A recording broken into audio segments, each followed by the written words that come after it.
ગાંધીનગર બાર એસોસિએશનની 19 ડિસેમ્બરે યોજાનારી પ્રતિષ્ઠાભરી ચૂંટણી માટે પ્રચાર જંગ ચરમસીમાએ પહોંચ્યો છે, જેમાં પ્રમુખ પદ માટે 4 ઉમેદવારો વચ્ચે રસાકસીભર્યો જંગ છે. તો પ્રમુખ માટે રાજેન્દ્રસિંહ ચાવડા, મહામંત્રી પદે દિલીપસિંહ ગોહિલ અને રાજેશ જાની, મહિલા પ્રતિનિધિ તરીકે ઋષિકા ચોકસી હરીફ ઉમેદવારો કરતા આગળ ચાલી રહ્યા છે. ગાંધીનગર બાર એસોસિએશનના હોદ્દેદારોની આગામી 3 વર્ષ માટે 19 ડિસેમ્બરે ચૂંટણી યોજાનાર છે. જિલ્લા કે તાલુકા પંચાયતના ચૂંટણી જંગને ઝાંખા પાડે તેવા આ મુકાબલામાં મંડપ, બેનર્સ, પત્રિકા તેમજ ચા નાસ્તાની વ્યવસ્થાએ ભારે આકર્ષણ જમાવ્યું છે.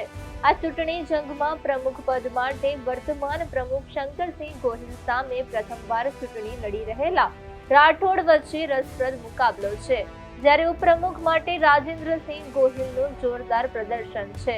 આ ચૂંટણીમાં મહામંત્રી પદે દિલીપસિંહ ગોહિલ અને રાજેશ જાની વચ્ચે જંગ છેડાયો છે. કારોબારી સભ્યોના ચૂંટણી જંગમાં ઉમંગ પટેલ, રોનક મંગાજી ઠાકોર બધાનો વિશ્વાસ જીતી વિજય તરફ આગળ વધી રહ્યા છે. કુલ 1100 જેટલા મતદાર ઉમેદવારોના ભાવિનો ફેસલો કરશે.